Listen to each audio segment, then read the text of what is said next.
चलिए तो दोस्तों आपके सामने नेक्स्ट सवाल आपके सामने क्या है, सवाल नंबर 7 है आपका। सेम सवाल यही आपका एमसीक्यू में पूछा गया, आपका एम का वैल्यू कितना होगा 1 नंबर के लिए।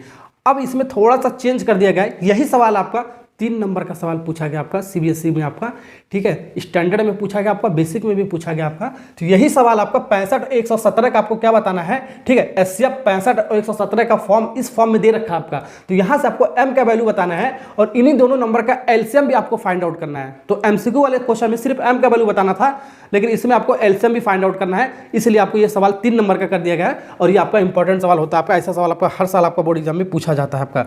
तो कैसे बनाएंगे, सबसे पहले मैंने आपको क्या बताया था, देखो आ गया आपको। तो यहाँ पर आपको क्या लिखना, 5 से काटेंगे, प्राइम नंबर से काटेंगे, सबसे छोटी प्राइम नंबर से काटेंगे, ठीक है, 5 से काटोगे 13 बार में जाएगा, 13 5 से 65 होगा आपका।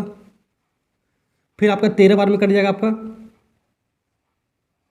कितनी बार में आपका कटेगा, आपका 1 बार में कटेगा आपका, ठीक है। वैसे 117 आपका 3 बार में कटेगा आपका प्राइम नंबर से आपका, ठीक है। तो आपका कितना 3 3 का 9, 3 बार में गया आपका, ये 3 9 27, फिर से 3 से कटेगा आपका प्राइम नंबर से आपका, कितनी बार में गया आपका 13 3 39, 13 बार में जाएगा आपका ये। अब फिर से आपका 3 से कटेगा आपका 13 बार में, एक ही बार में कट जाएगा आपका, ठीक है। तो 65 को क्या ले सकते हैं, प्रोडक्ट ऑफ इट्स प्राइम ले सकते हैं। 65 को क्या ले सकते हैं, 5 × 13, 5 × 13। ध्यान रखना, पहले सबसे छोटी प्राइम लिखना है, फिर उससे बड़ी लिखना है, फिर उससे बड़ी, इंक्रीजिंग ऑर्डर में आपको लिखना होता है, वही होता है fundamental theorem of arithmetic prime factorization method होता है आपका, ठीक है। फिर 117 को क्या ले सकते हो, देखो पहले सबसे छोटा वाला 3 लिखेंगे, 3 का पावर क्या है आपका 1 2, आपका 2 रिपीट कर रहा, तो रिपीट कितनी बार, 2 बार कर रहा, 2 का पावर लगा दिया हमने, फिर 13 यहाँ पर लिख लो, ठीक, ओके।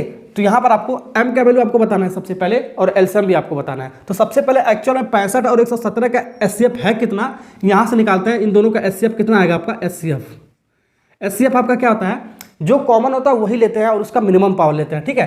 तो इन दोनों में आपका कॉमन यही चीज़ है आपका, और इसका मिनिमम पावर तो आपका 13 का पावर एक ही होगा, क्योंकि मिनिमम मैक्सिमम एक ही हो जाएगा, क्योंकि पावर आपका सेम है आपका, ठीक है। तो 13 ही आपका इसका क्या हो जाएगा, एचसीएफ हो जाएगा आपका, ओके। तो यहाँ पर आपको एलसीएम भी सवाल में पूछा गया आपका, एलसीएम भी आपका सवाल में पूछा गया आपको।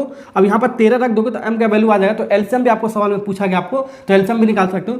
तो यहाँ पर आपको क्या लेते हैं हम, इसका मैक्सिमम पावर लेते हैं, जो भी आपका कॉमन होता है उसका मैक्सिमम पावर लेते हैं। तो 13 आपका कॉमन है आपका, लेकिन पावर सेम है, तो मैक्सिमम और मिनिमम आपका एक ही हो गया आपका।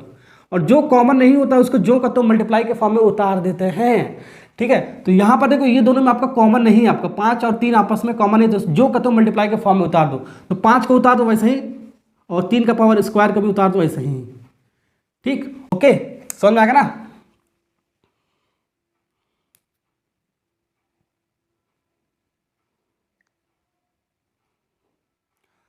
अब यहां से इसको सॉल्व करोगे, एलसीएम क्या आएगा, 585 आएगा इसका आंसर। तो यहां पर एक आंसर यहां पर मिल गया आपका, एलसीएम पूछा था आपका 585 हो गया आपका।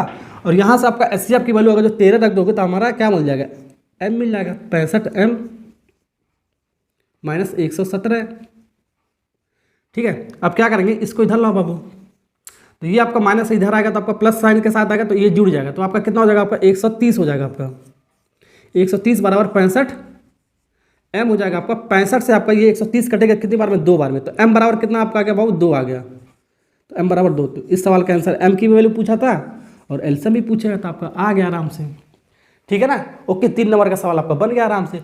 ऐसा सवाल बाबू बहुत सारा आपका बोर्ड एग्जाम में पूछा जाता है आपका, ठीक, ओके। तो सवाल अगर जो आपने समझ लिया है, तो एक सवाल में आपको खुद को ट्राई करने के लिए देना हो, तो इस सवाल का आंसर आपको खुद आपको कमेंट बॉक्स में देना है, तभी आपको अच्छे से समझ पाओगे। जब आप खुद ट्राई करोगे, पहले ये सवाल आपको ट्राई करना है, और जो सवाल मैं देता हूँ करने के लिए वो सवाल करोगे, तब आपको अच्छे से सवाल समझ में आएगा आपको, ओके। तो इस सवाल का आंसर आपको कमेंट बॉक्स में जरूर आपको बताना है।